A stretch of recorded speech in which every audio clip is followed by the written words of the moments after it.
улай эле желек маселесине келелим.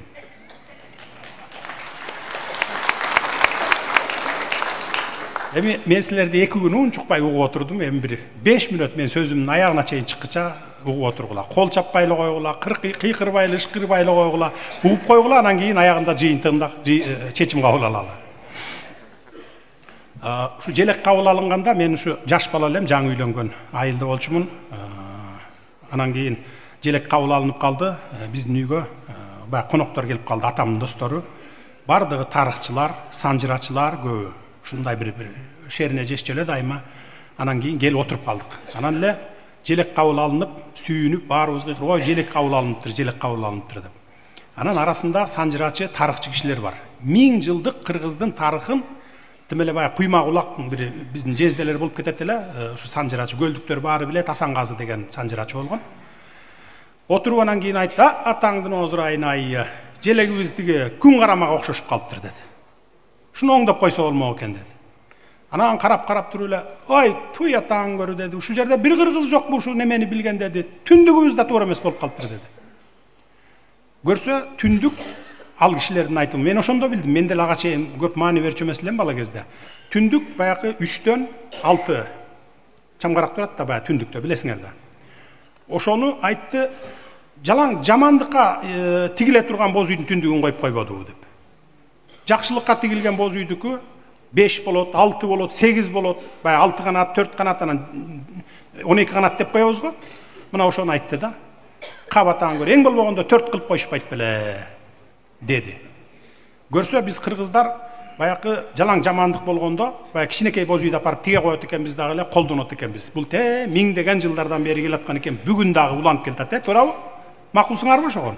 Мына бүгүн да уланып келатат. Биз сөөктү сразу эле ошо кичинекей боз үйдү тиге коюп эле коебуз, жууйбуз, анан алып барып коюп келебиз. Ошол 3-төн 6 неме болот экен.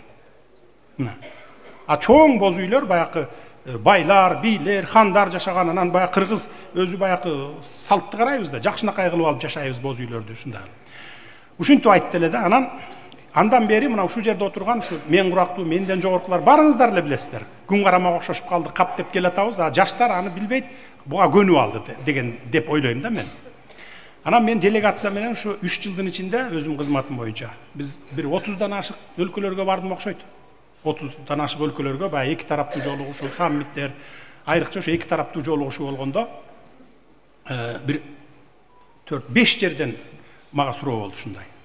Силердин мамлекеттин эми отуруп чайдын үстүндө отурганда сүйлөшөсүң да, желек коет аркаңа, өзүнүн желегин коет, сеникин коет, анан муну 2-3 күн мурун баягы алдын ала передовой барат дагы, протоколдор уюштурат баарын. Анан ошол жерде талкуу болот. Анан менден сурап атпайбы, силер өлкөңөрдүн приоритети эмне? Айыл чарбасыбы, семичке өндүрүп май чыгарасыңарбы көбүнчө деп. А мен сразу эле түшүндүм, желек жөнүндө болот. Бул эми кичине катачылыгы менен кабыл алынып калган, эми муну оңдоп түзөп койсок болот деп эле айтам. Жок, биздики кен байлык, завод, фабрика, дыйканчылык менен деп анан кийин түшүндүрөм. Анан ошондон кийин анан келдим дагы Нурлан Шакиевке, спикерге. Мен айттым: "Нурлан, ушундай болуп атат. Эми желекти мындай оңдоп түзөтүү киргизүү менин компетенцияма кирбейт. Жогорку кеңештин компетенциясы.